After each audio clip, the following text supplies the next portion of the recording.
नमस्कार, स्वागत है आपका। आप देख रहे हैं हमारी खास पेशकश। मैं हूं आपके साथ आशा झा। जोधपुर जेल में बंद आसाराम के काले कारनामों की फहरिस्त में अब हत्या के दाग भी लग सकते हैं, क्योंकि पुलिस ने आसाराम के एक ऐसे राजदार को गिरफ्तार कर लिया है जो आसाराम को जेल के अंदर नहीं देख सकता था, जिसने जेल से बाहर निकालने के लिए आसाराम के गुनाहों की गवाही देने वालों को मिटाने की सुपारी ले रखी थी।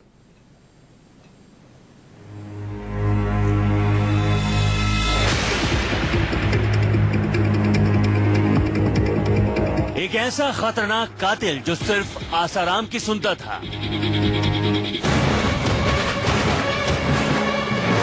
एक ऐसा हत्यारा जिसे थी मोहब्बत आसाराम से और अपने हथियारों से।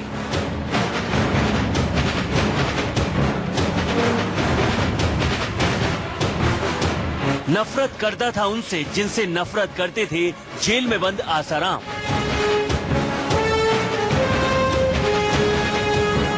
क्योंकि वो आसाराम को मानता था भगवान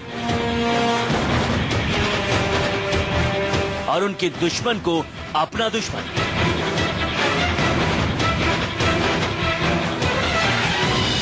जेल में बंद थे आसाराम तो जेल से बाहर निकालने के लिए बेचैन रहता था कातिल। हर उस आवाज को खामोश कर देना चाहता था जो आसाराम के खिलाफ उठी थी। पहले करता था रेकी, फिर मौका मिलते ही खेल रहा था खूनी खेल। आसाराम के खिलाफ बोलने वालों को चुन चुन कर वो गोलियों से छलनी कर रहा था।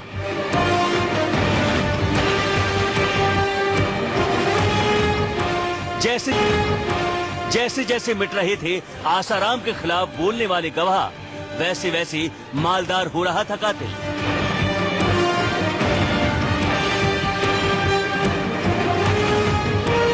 अब तक 3 गवाहों को मौत के घाट उतार चुका था, 5 को जान से मारने की कोशिश कर चुका था और भी कई लोग उसके निशाने पर थे।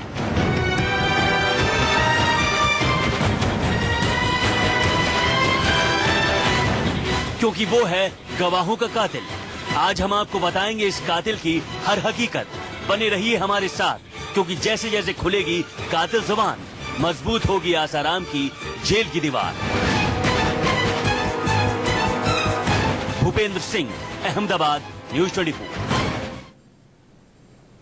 तो आसाराम के खिलाफ गवाही देने वाले गवाहों का कातिल पकड़ा गया है। गुजरात एटीएस का दावा है कि उसने एक शूटर को गिरफ्तार किया है जो आसाराम को भगवान मानता था और आसाराम के खिलाफ उठने वाली हर आवाज को खामोश कर देता था।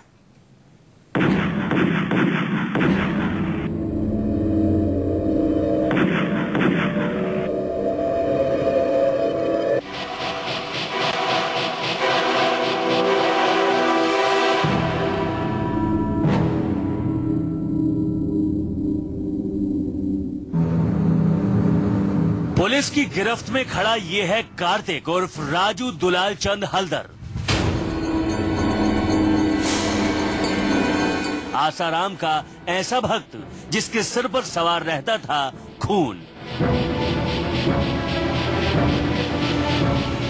ये मानता था कि ये हमारे गुरु है, हमारे भगवान है और इनके लिए अपने जैसे देश सेवा करते हैं, इस तरह से आसाराम को छुड़वाने के लिए सब कुछ करना चाहिए। आसाराम के जितने भी विरोधी है इनको खत्म कर देना चाहिए, ऐसा वो मान्यता रखता था।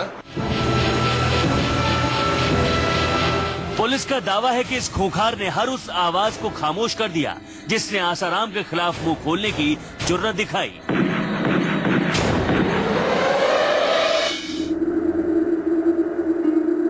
काले कपड़े से ढका मुंह, पांव में साधारण चप्पल पहने ये वही खूंखार है जिसने 3 राज्यों की पुलिस, एसआईटी और सीबीआई की नींद हराम कर रखी थी।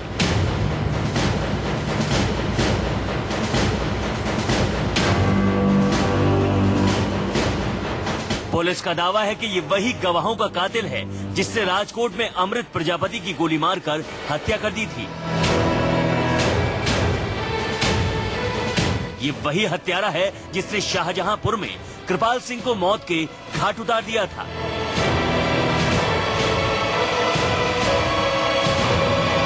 ये वही खूंखार है जिसने यूपी के मुजफ्फरनगर में अखिल की हत्या की थी। कार्तिक हर उस व्यक्ति के खून का प्यासा था जो आसाराम के खिलाफ गवाही दे रहे थे।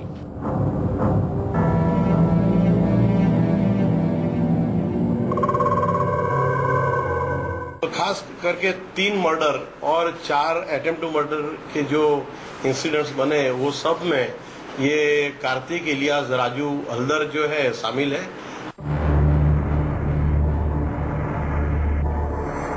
हरियाणा के महेंद्र चावला, अहमदाबाद के लालजी ठाकरे सभी इसकी गोली का शिकार हुए हैं। यानी यूपी, गुजरात, हरियाणा, एमपी सभी राज्यों में ये चुन चुनकर गवाहों का सफाया कर रहा था ताकि आसाराम बाइज्जत बरी हो जाएं। पुलिस की पूछताछ में शातिर किलर ने हर वो राज उगले हैं जो सीधे जेल में बंद आसाराम तक जाते हैं। पुलिस के मुताबिक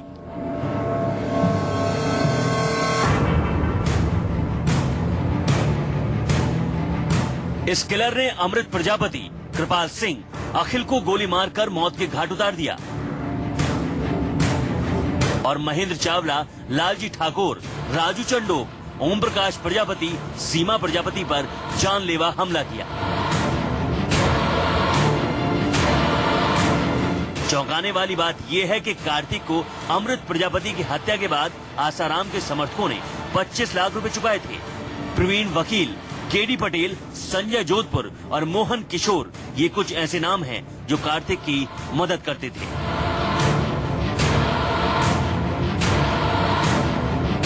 जानकारी के मुताबिक इन्हीं लोगों से कार्तिक को आसाराम का संदेश मिलता था। ऐसे में पुलिस इस दिशा में गहराई से तफ्तीश कर रही है।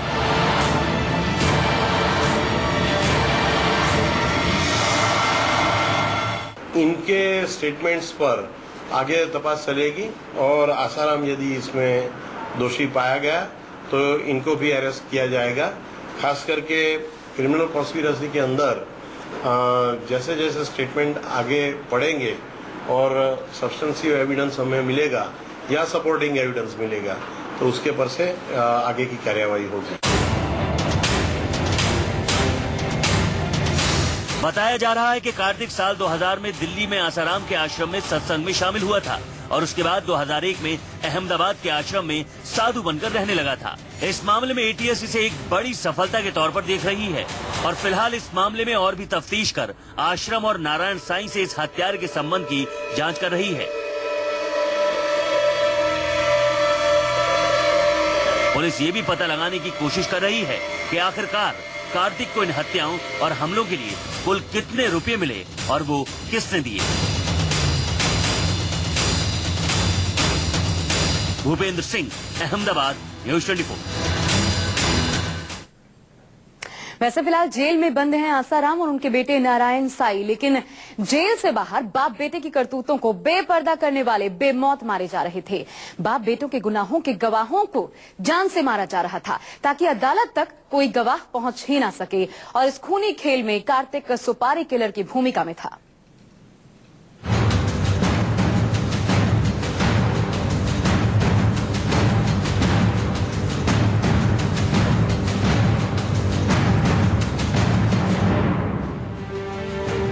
इस किलर ने आसाराम और उसके बेटे नारायण साईं का आधा काम कर दिया था। आधे से ज्यादा गवाहों को रास्ते से हटा चुका था। जो बाकी बचे थे वो भी इस खूंखार के निशाने पर थे।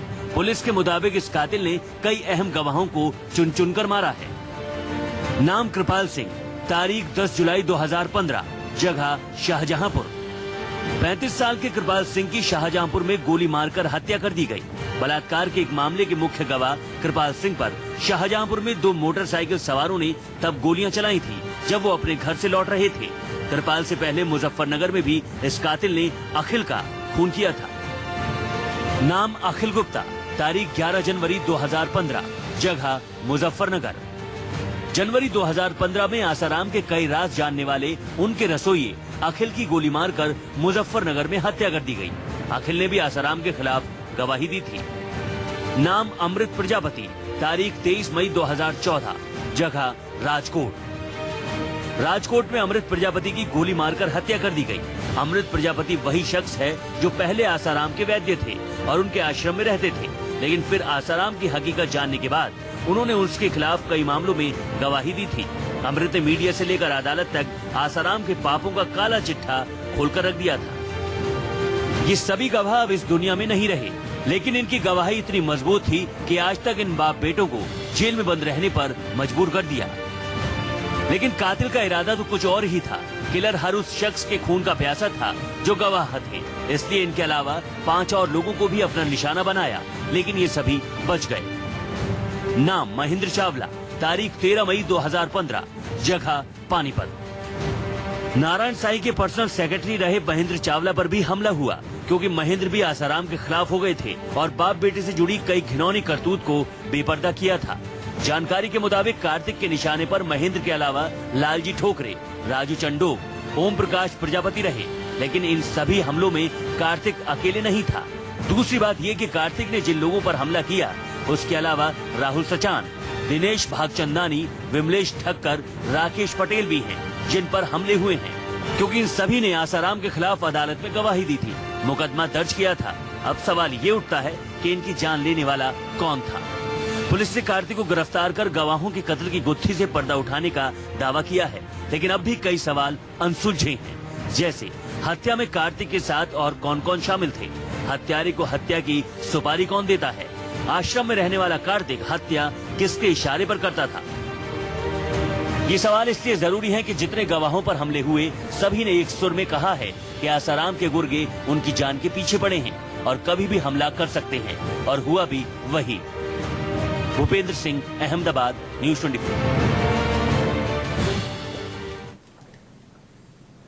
चलिए खास पेशकश में यहाँ रुक ब्रेक के लिए। ब्रेक के बाद आगे आपको दिखाएंगे थाने में पुलिस को लड़की से मिली धमकी।